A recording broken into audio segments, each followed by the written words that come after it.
With the 26th pick in the 2024 NFL Draft, the Tampa Bay Buccaneers select possibly the Combine's sweetheart, really, except for Xavier Worthy later on. But you got to go Chop Robinson, edge Penn State. Chop Robinson, and I've already talked about that a little bit. I don't know how I feel. And in this entire evaluation, I don't know how I feel about these defensive ends because generally all of them are a little small going into the NFL or a little injury prone. If we're talking about a little bit later on, there's some questions. But for Chop Robinson, he has the most answers as well. That's what it comes down to. Is Chop Robinson is the reason why Michigan decided to run an entire second half. They could not stop him in the first half. So Chop Robinson deserves to have that credit there. He is a game wrecker. Why he wasn't doing that every single game? I mean, Michigan's no slouch, and their tackles are no slouch. So to do that every game in and game out, it just doesn't feel like that should have been that hard for somebody with Chop Robinson to do. And there's questions going into the Combine. Yet he goes to the Combine and he murders the Combine. And suddenly it's like, hey, I could see him going as low as pick 18. But at the end of the day, I just think there's so many good prospects that maybe he gets pushed up the board a little bit. I don't think that's a crime either. I think the Tampa Bay Buccaneers do win this, though, and they get to choose right now. Do I work on offensive line or defensive line? They don't really have a lot of other spots that are to go for here. I mean, if you want to talk about Ennis Rakestraw, again, a good corner, or Lassiter from Georgia, that makes sense to me. But I think that Chop Robinson is just the way to go here. And consistency is the only question to me. That's all I've got to say. It's about consistency with Chop Robinson. If he can be, then I watch out for the Tampa Bay Buccaneers next year when there's a fight for that division and Tampa Bay might have an upper hand. With the 27th pick in the 2024 NFL Draft, the Arizona Cardinals select offensive line, Graham Barton out of Duke. This is the second offensive lineman off the board. No, I don't think there's a clear class in these two. I like Jackson Powers Johnson. I don't mind Graham Barton. I think he's a great pick here. It's a solid pick. I think it should be all about protecting Kyler Murray up there in the front. And it's really just about draft boards at this point. Who's gone that were higher on Arizona's draft board than everybody else, and maybe now they're left with, this or Edrin Cooper from Texas A&M.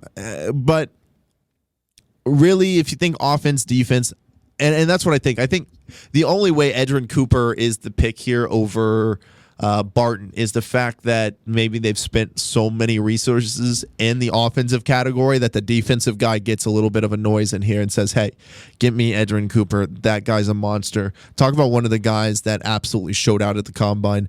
That would be Edrin Cooper. Also had great play, though, in Texas A&M. Should not sometimes like a great Combine, and people say, well, he's just the Combine. Well, no, he did what he needed to do in the season. The Combine just backed it up for Edrin Cooper. With the 28th pick in the 2024 NFL Draft, the Buffalo Bills select edge Jared Verse, FSU. A little bit of a run here on these edges because I think that all of them have sort of the same concern that they might all fall sort of in the same area. But what should be talked about here is, I look back at the Buffalo Bills drafting history, especially since having Mick McDermott, and you just can't find odds or ends of a plan there at first round pick. You can with some other teams. We're going to talk about one a little bit later. So this pick is a little bit more up in the air. Jared Verse, though, was very productive in college, and that's something I think an older defensive coach like Sean McDermott's going to like. And I think if you get him in an interview room with Sean McDermott, I think these two click. That's why I think, even though Jared Verse, I would now consider maybe even a faller that is a little bit too much here, especially on my draft board. He is a faller, but I think he ends in a good home. Like, that's a win-win. If you end under Sean McDermott and the Buffalo Bills, you'll be all right. With the 29th pick in the 2024 NFL Draft, the Detroit Lions select Missouri's own edge rusher, Darius Robinson out of Missouri. Now, this is also the only Missouri player that I have exiting the first round from Mizzou. I have I'm blank Ennis Rakestraw there going second round, and then probably a little later second round if I'm to be honest. But I liked everything I saw from Darius Robinson combine on, and his numbers are great. What the NFL sees from this guy is fantastic, and he doesn't have the problems when we're talking about these other defensive ends. Yes, a little bit different. You got to look at Darius Robinson a little bit different than you look at these guys, but the speed is there, the size is there. It's all in the makings. Now, can you get some pass rush moves? Can you build into what Darius Robinson's game is? And if you ask me a team, it's probably his hometown team, the Detroit Lions. And if you think about that, match him up with Adrian Hutchinson. Right there, match them up same side, opposite side. It's a great duo. I think Detroit falls in love with that just as much as I have, and they say, I see that working out as a great 1-2 combo. Go ahead and get Darius Robinson, the monster from Missouri. With the 30th pick in the 2024 NFL Draft, the Baltimore Ravens select linebacker Edgerrin Cooper, Texas A&M. I gave a little preview about him already. There's some interesting wide receivers at this pick, but if you look back, and I'm going to do this now with you, if you look back to the first round picks, I'm going to name some, and John Harbaugh has been there since 2008, so I'll go ahead and start at 2008. Are you ready? 18th pick, Joe Flacco. 23rd pick, Michael Oher. Move on. They didn't have any in 2010. 2011, Jimmy Smith. Move on a little bit more. 2014, C.J. Mosley. Brashad Perryman still in the league. Ronnie Stanley. I'm just running down the list now.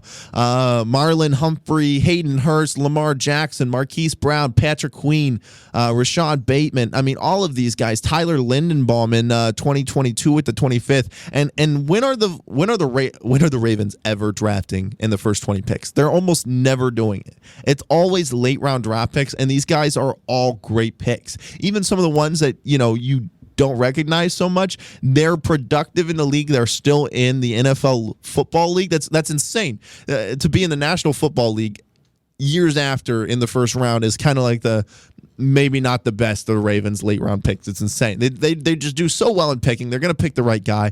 Whoever the Ravens pick gets the right guy. I think that right guy is Edgerrin Cooper. With the 31st pick in the 2024 NFL Draft, the San Francisco 49ers select. This is where offensive tackle Amarius Mims comes off the board from Georgia. Now, this is a special pick because Amarius Mims fell in my draft. And I think that Amarius Mims will necessarily go this low? It's hard for me to see it. But at the same time, you look at these other offensive tackles, there's quite a bit, and he could easily fall to the back of this list and go here. Now, I think that Olu Fashanu could be in this situation as well. There is an offensive tackle that will fall. There's too many for one not to be discovered. It's kind of the one that's going to be like, quote unquote, the ugly duckling. I'm guessing it's Amarius Mims here. Like I said, I love Amarius Mims, but I do feel like a little bit of a tweener sometimes. Now, he's going to put on weight there, and maybe I'm just super silly. He's going to be the next greatest left tackle since forever. But, I mean, when you look at this draft, one has to fall. For me, it's Amarius Mims. Like I said, it could be Olu Fashanu. It could be Fuaga. Those would be my other two picks. I don't think Troy Fautanu. I would pick Troy Fautanu easily over. But then once you're splitting hairs after this. You're splitting hairs. There's Joe Alt. And then there's Fautanu for me, and then you're splitting hairs. That's offensive tackle, and what a need for San Fran. San Francisco needs to redo their entire offensive line. They put money into that, and it got old, and they need a new set of road graders up there. So that's what they do with the 31st pick. That leaves one more pick. The reigning NFL Super Bowl champs. With the 32nd pick in the 2024 NFL Draft, the Kansas City Chiefs select. There is just so much here that we could have done with this pick, right? There's about 5, 6, 7, 9 receivers here. I mean, there's Xavier Legette. Let's talk about that. I mean, if you're trying to go for a wide receiver 1, but maybe get him in the second or third round, a little stiff, but I like Xavier Legette a lot. You talk about Xavier Worthy, who ran the fastest time. Does that attract possibly Kansas City to use that first round pick? It's a late first round pick, so I think that you're a little more comfortable in spending this on a receiver here. That's why I think they do. But I don't think it's any of the wide receivers I mentioned so far. Now, could it be Adonai Mitchell? That's another wide receiver 1 that could be very well spent if you're trying to get a bona fide, traditional big receiver. I don't see that being the route either. For some reason, it just doesn't feel like a Texas Texas wide receiver is going to Kansas City. It does feel like wide receiver Ladd McConkey from Georgia might just be the pick at the end of this. Now, if the Patriots had this pick, it would 100% be Ladd McConkey out of Georgia. But when you talk about the ball skills of Ladd McConkey, it kind of gives me like a mini Travis Kelce feel, where it's like it's such a comfort route running that he understands when to sit in zones, when to move in mans. It's something else. So I think that when you're looking for something to help out Patrick Mahomes, especially as the offense have gotten closer and closer to line of scrimmage, you give somebody he can pitch a little 8-yard, a little 10-yard, a little 8-yard, a little 10-yard, opposite of Kelce. That could be a dangerous duo, kind of guys that do maybe the same things but on opposite side of the fields, giving the Super Bowl champ, possible GOAT here, Patrick Mahomes, another chance at a Super Bowl, the chance to three-peat. It's a big deal. All right, and I think that rounds out our show here. We are finishing just under the time. Thank you so much to listening to the Blake and Jake show. I just want, before I even get into my little closer here, I want to go ahead and say, if you are going to be awake at 4 to 5 a.m. April 3rd, then please tune in for my special show from 4 to 5 a.m. on KCOU 88.1 FM. That'll be for Sports Media. That is a fundraiser. Now, haven't quite gotten to the meeting to tell me what that fundraiser is for, but as soon as I do, I'm going to be getting that right back to you guys. But I can promise you a special show. It's going to be an early morning show. There's going to be more jokes because the more miserable I am, the more jokes I crack. That does it for me. That is the 10th episode of the Blake and Jake Show on KCOU 88.1 FM. I invite listeners to be one of our very first followers on our newly created Instagram, the Blake and Jake Show, no spaces. If you only caught part of the show, but not the whole show, or maybe you want to hear the whole show over again, check us out on Spotify and YouTube at the Blake and Jake Show. It's been an absolute pleasure, and we hope to see you in 2 weeks because next week is spring break. You won't be here. You're going to be in Texas, but I will be here. Won't be on air, though. We'll be missing you guys sorely, but I'll see you in 2 weeks for another episode of the Blake and Jake Show, Wednesdays at 2 p.m. on KCOU 88.1 FM. Thank you so much for listening.